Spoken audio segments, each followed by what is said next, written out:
How much has Scrub Daddy made since Shark Tank? Hey guys, today we're going to talk about how much has Scrub Daddy made since Shark Tank.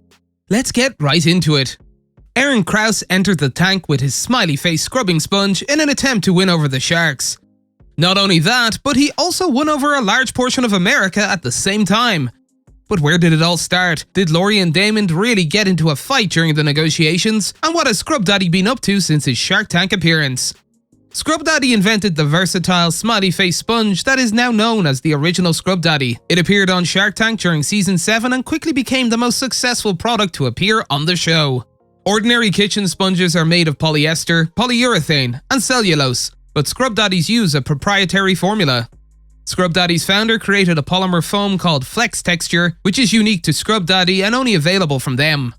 The Scrub Daddy sponge has some interesting properties, the most notable of which is its ability to change texture depending on the temperature of the water in which it is used.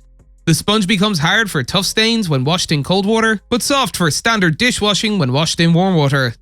The Scrub Daddy sponge not only changes texture, but it also resists odors for up to 8 weeks, cleans without the use of any washing up liquid, and you can even clean utensils by running them through the smiley face's mouth.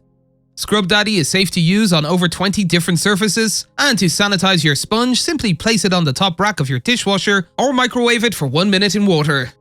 In his hometown of Philadelphia, Aaron Krause invented the Scrub Daddy sponge. He first studied psychology at Syracuse University, where he earned a bachelor's degree in 1992.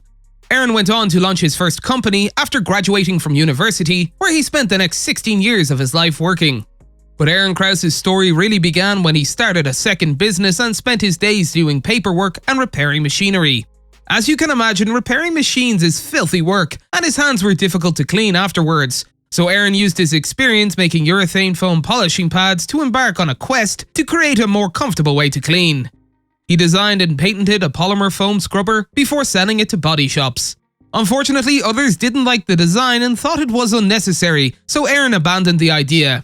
When the fall of 2011 arrived, Aaron's lawn furniture needed cleaning, but he discovered that traditional dual-sided sponges scratched the paint. Instead, he pulled out one of his original patented scrubbing foam sponges, which he had kept for years. It worked exceptionally well, didn't scratch off any paint, and he discovered that the cool fall air temperature caused the foam in the sponge to become firmer. With this discovery, he took the sponge to the kitchen sink and ran it under warm water, which softened it. Although Aaron designed his sponges to clean his hands, he discovered that they worked even better on dishes. So he took his patented sponge, which was round in shape and had grooves on one side and holes in the center, and added a smiling mouth to it. Scrub Daddy was born in an instant.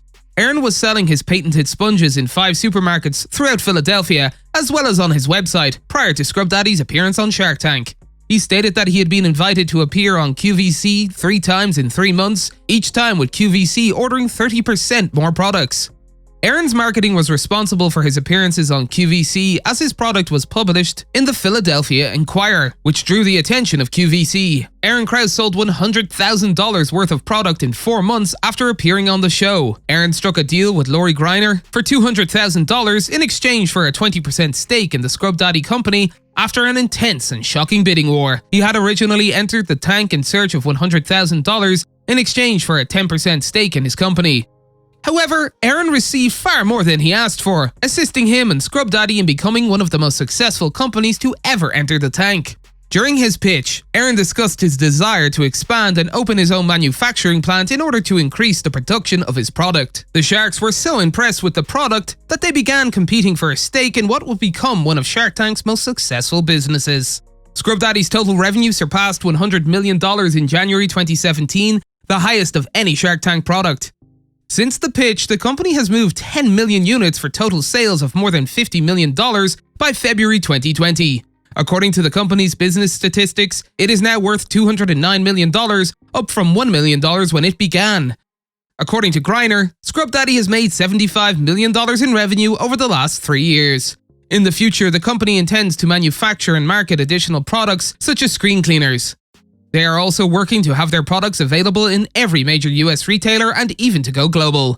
They increased their headquarters footprint to 80,000 square foot from 5,000 square foot by purchasing the adjacent building. Scrub Daddy has grown to be a behemoth in the cleaning industry in America, and it continues to expand its services in many parts of the world. That's all for today, and we'll be sure to catch you all in the next one.